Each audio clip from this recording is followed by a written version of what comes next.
खास बुलेटिन। चलिए बुलेटिन की शुरुआत करेंगे आज की कुछ खास बड़ी खबरों के साथ।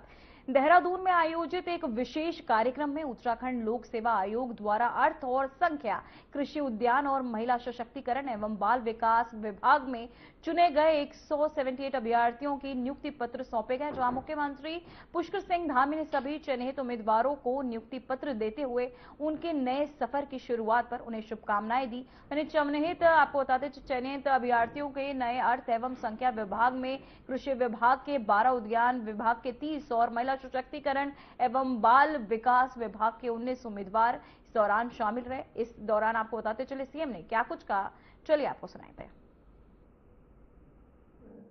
उनकी प्रेरणा से हमारी सरकार जो महिला सशक्तिकरण के क्षेत्र में, महिला सुरक्षा के क्षेत्र में काम कर रही है, उसी का एक प्रतिफल है।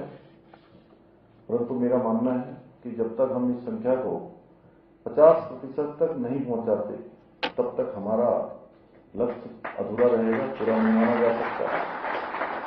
मैं आज के इस अवसर पर जहां आप सभी को बहुत बधाई देता हूं, आप सबके साथ साथ आपके माता पिता, आपके अभिभावक, आपके परिवारजनों को भी बहुत बधाई देता हूं। आज सच में आपको बहुत प्रसन्नता हो रही होगी कि आप सब नियुक्ति पत्र प्राप्त कर रहे हैं, एक नए अध्याय जीवन की शुरुआत कर रहे हैं। लेकिन जितनी खुशी आपको हो रही होगी, मैं समझता हूं उससे कम खुशी आपके माता पिता को नहीं हो रही होगी, शायद ज्यादा ही हो रही होगी। भले ही वो कुछ दिखा पा रहे होंगे, कुछ नहीं दिखा पा रहे होंगे, लेकिन बहुत खुशी हो रही होगी आपके गुरुजनों को, जिन्होंने आपको प्राइमरी से लेकर विभिन्न शिक्षा के क्रमों में आपको अलग अलग तरीके से शिक्षा और संस्कार दोनों ही देने का काम किया है। भाइयों बहनों, आप सभी जानते हैं हम राज्य के समग्र विकास के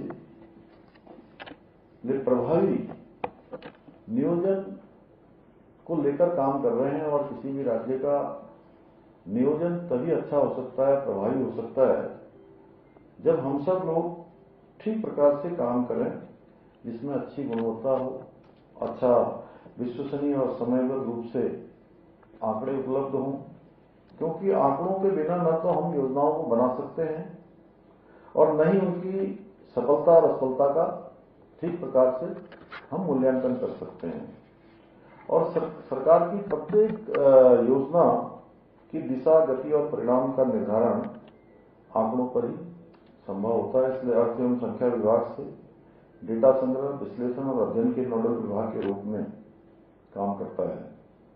इसलिए आप सभी की जिम्मेदारी अत्यंत महत्वपूर्ण है, क्योंकि सरकार की योजनाओं और नीतियों का लाभ जनता तक कितने अच्छे प्रकार से, कितने प्रभावी तरीके से पहुंच रहा है, किन क्षेत्रों में और सुधार की आवश्यकता है, कहां पर हमको और शोध अनुसंधान को बढ़ाने की आवश्यकता है।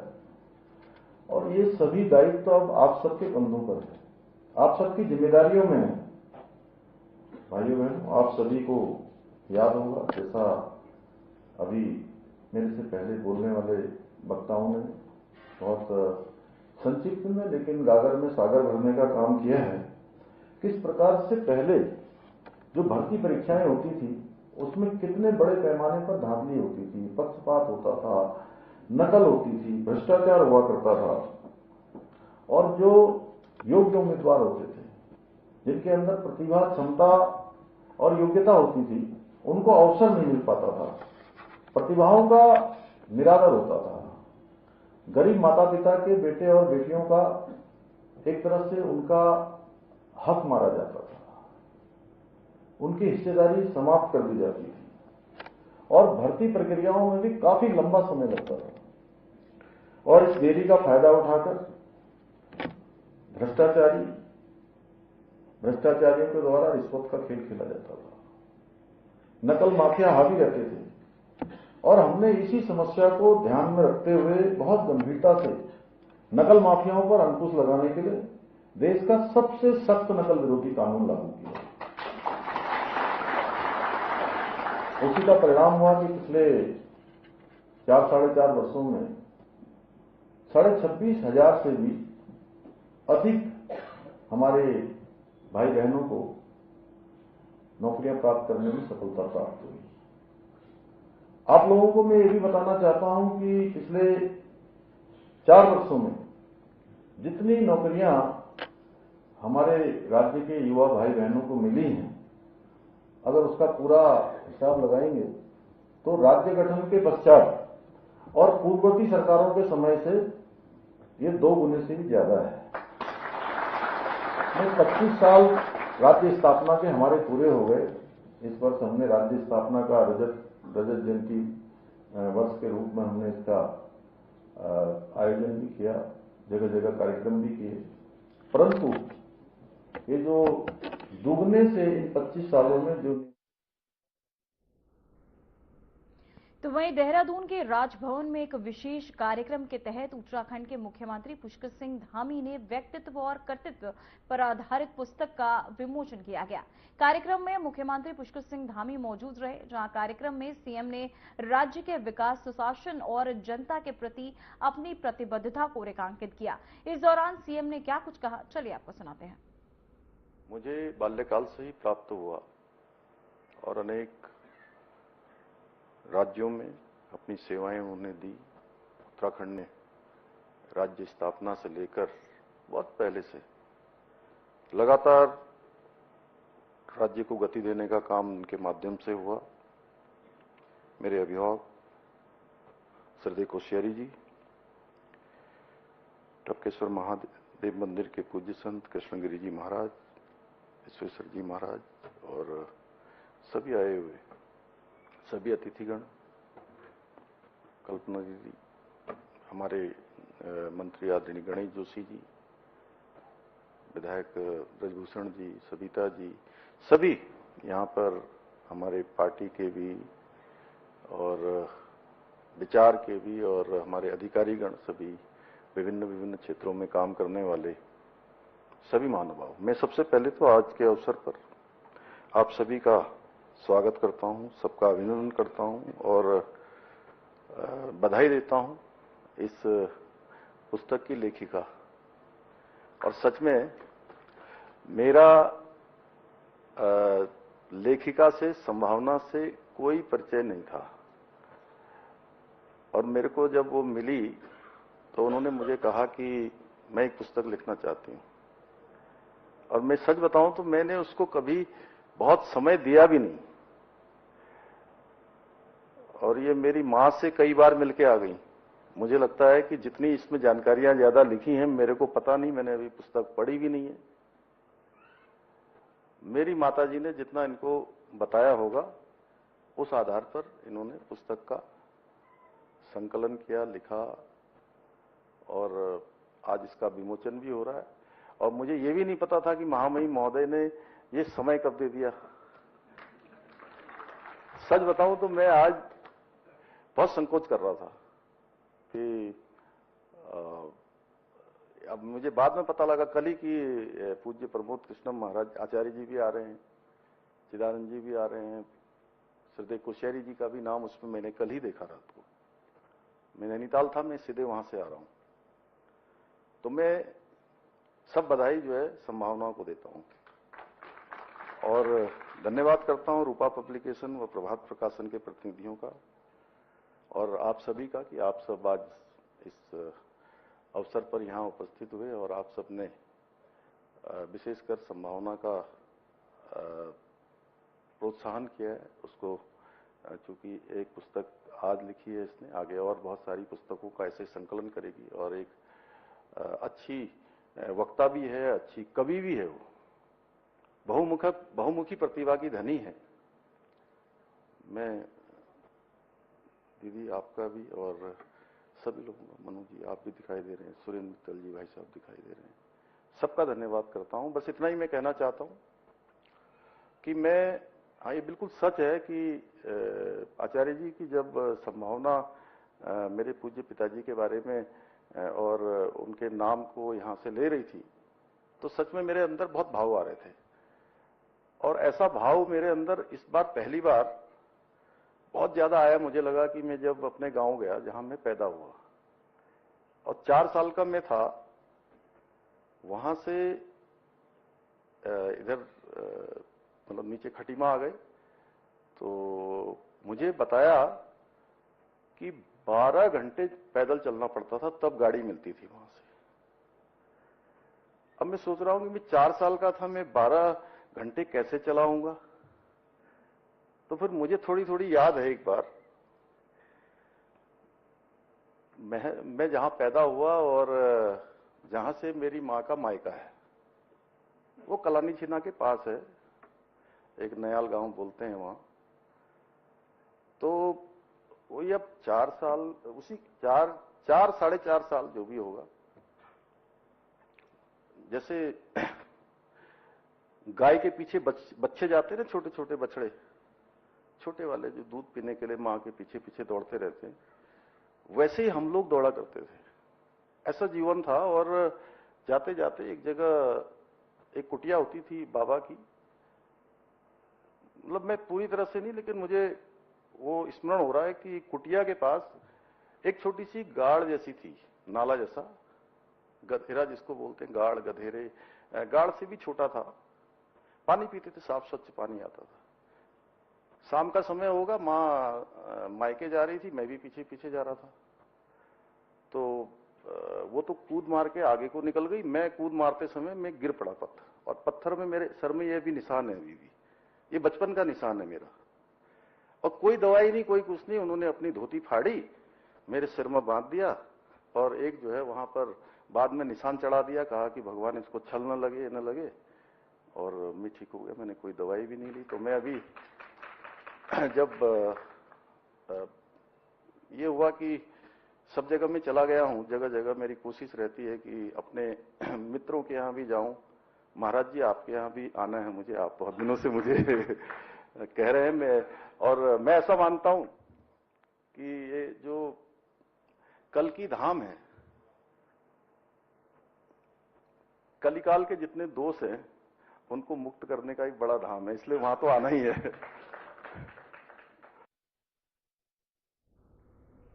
तो वहीं प्रदेश कांग्रेस पार्टी ने मुखर पैनलिस्ट और विशेषज्ञ प्रतियोगिताओं की खोज के लिए टैलेंट हंट प्रोग्राम की शुरुआत की। यह अभियान 25 नवंबर से शुरू हो गया है और इसे 2027 में विधानसभा चुनावों के मद्देनजर पार्टी के उत्साह और तैयारियों का हिस्सा माना जा रहा है। कांग्रेस नेतृत्व का कहना है कि इस पहल का उद्देश्य पार्टी में नई ऊर्जा लाने और ऐसे लोगों को पहचानना है जो मीडिया, जनसभा और संगठनात्मक मंचों पर पार्टी की बात प्रभावी तरीके से रख सके। वहीं बीजेपी ने जमकर कांग्रेस पर निशाना साधा।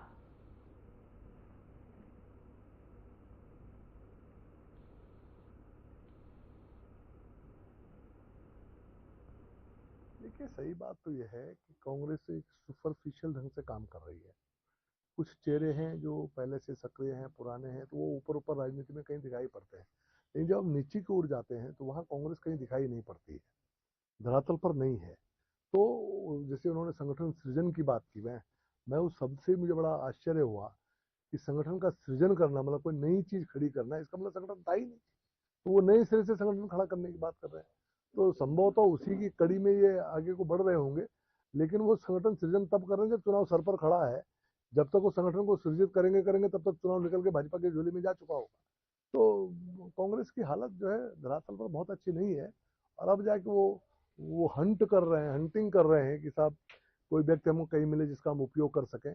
इससे समझा जा सकता है कि कांग्रेस की अंदरूनी स्थिति कितनी कमजोर है। तो वहीं रुड़की में स्वास्थ्य मंत्री डॉक्टर धन सिंह रावत ने उपजिला अस्पताल का औचक निरीक्षण किया। मंत्री ने सबसे पहले विभिन्न वार्डों का जायजा लिया और भर्ती मरीजों से उनका हालचाल पूछा। उन्होंने मरीजों से अस्पताल में उपलब्ध सुविधाओं, दवाओं, स्टाफ की मौजूदगी और उपचार की गुणवत्ता के बारे में जानकारी दी। तो वहीं निरीक्षण के दौरान कुछ मरीजों द्वारा सुविधाओं को लेकर की गई शिकायतों पर मंत्री ने नाराजगी भी जताई और अस्पताल प्रशासन को तुरंत व्यवस्था सुधारने के निर्देश भी दिए। उन्होंने इमरजेंसी वार्ड का भी निरीक्षण किया और स्टाफ को सतर्क रहने और गंभीर मरीजों के उपचार में लापरवाही न बरतने की चेतावनी भी दी।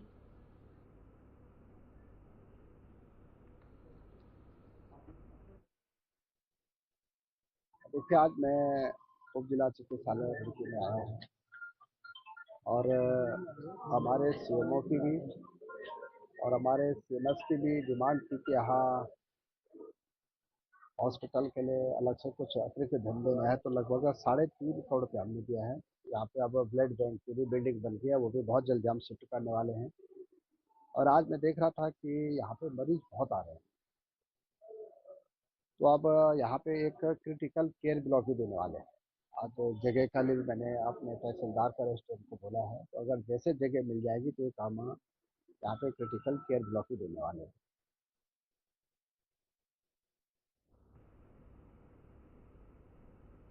तो वहीं खबर रुड़की से, जहां नारसन ब्लॉक स्थित लहबोली बहुउद्देश्य किसान सेवा सहकारी समिति के कार्यालय में नवनिर्वाचित चेयरमैन विभा चौधरी ने हवन पूजन के साथ अपना पदभार संभाला। कार्यक्रम आपको बताते चले, कार्यक्रम के दौरान सभी निर्वाचित सदस्य और क्षेत्र के गणमान्य लोग मौजूद रहे। इस अवसर पर समिति स्टाफ और उपस्थित लोगों ने चेयरमैन विभा चौधरी को अन्य निर्वाचित सदस्यों का फूल माला पहनाकर गर्मजोशी के साथ स्वागत किया। वहीं लहबोली समिति चुनाव में सुसाड़ी गांव निवासी विभा चौधरी निर्विरोध चेयरमैन चुनी गई हैं, जबकि उनके उप सभापति पद की जिम्मेदारी शशि वर्मा को मिली है।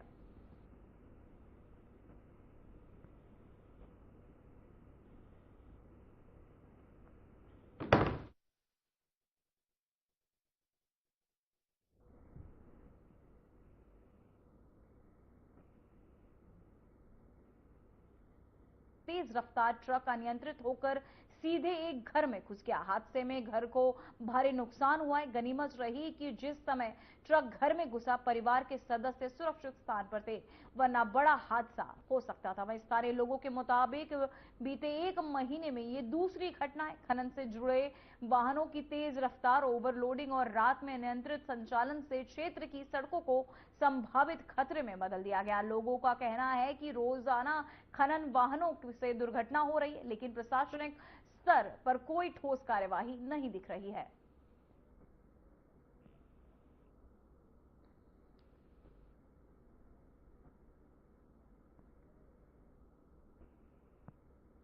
तो वहीं हरिद्वार शहर में चाइनीज मांझे की वजह से लगातार हो रहे हादसों के बीच सप्तऋषि फ्लाईओवर पर एक गंभीर मामला सामने आया, जहां एक युवक बाइक से घर लौटते समय खतरनाक मांझे की चपेट में आ गया।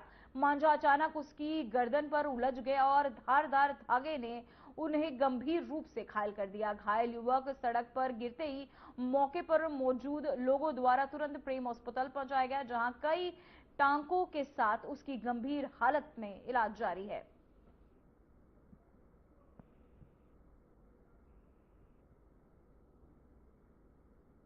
तो ये चाइनीज मांझा जैसा जो चीज़ है, जिसकी वजह से कि काफ़ी हादसे और स्पेशली टू व्हीलर्स आदि पर जो लोग सवार करते हैं, उस पर हादसे की जो घटनाएं होती हैं, उसको लेकर सभी एसडीएम्स को और पुलिस में सीओ को डायरेक्शन दिए गए थे। लगातार इस पर हम लोग छापेमारी कर रहे हैं। कल हरिद्वार और रुड़की में, भगवानपुर में, सभी जगह ऐसी हमने कुछ स्टोर्स आइडेंटिफाई किए जहाँ पर इसकी बिक्री भी हो रही थी। उन पर हम लोग विधिक कार्रवाई भी कर रहे हैं। जो सामान था उसको जब्त भी कर लिया है। इसके अतिरिक्त सभी व्यापार मंडलों से भी हम लोग के जो एसडीएम से वार्ता कर रहे हैं कि कोई भी इस तरह का कोई भी सामान ना बेचे, जिससे कि किसी की दुर्घटना हो या किसी की जान माल को हानि हो। और सभी से अनुरोध है कि इस प्रोडक्ट को बिल्कुल भी सेल ना करें, और अगर कोई भी फिर भी इसके बाद भी पाया जाता है जिसकी वजह से कोई दुर्घटना होने के चांसेस है, तो उस पर हम सख्त कार्रवाई करें। तो वहीं पांडुकेश्वर में धार्मिक उमंग का माहौल है, जहां भगवान उद्धव जी और श्री कुबेर जी की उत्सव डोली पांडुकेश्वर पहुंची, जहां श्रद्धालुओं ने फूल माला और भव्य स्वागत के साथ उनका अभिवादन किया। स्थानीय लोगों ने बताया कि ये डोली ब्रजमान रहेंगे और भक्तजन पूरे दिन दर्शन और पूजा अर्चना में भाग लेंगे। आयोजन स्थल पर सुरक्षा और व्यवस्था के पर्याप्त इंतजाम किए गए, ताकि श्रद्धालु सुचारू रूप से भगवान का दर्शन कर सके। भक्तजन उत्सव डोली के स्वागत और होने वाले ब्रजमान को लेकर अत्यंत उत्साहित है और मंदिर क्षेत्र में भक्ति और उल्लास का माहौल बना हुआ है।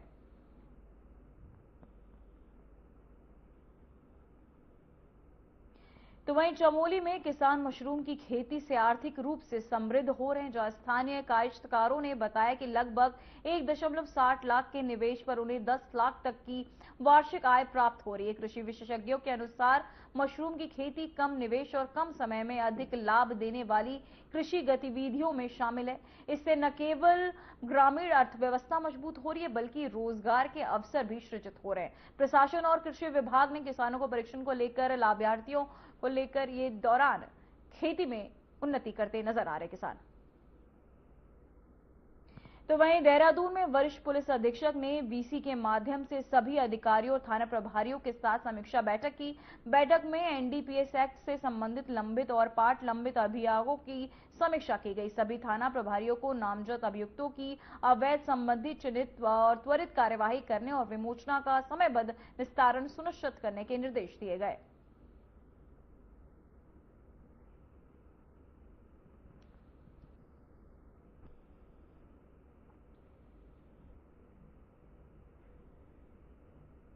फिलहाल उत्तराखंड की खबरों में इतना ही। मुझे दीजिए इजाजत। नमस्कार।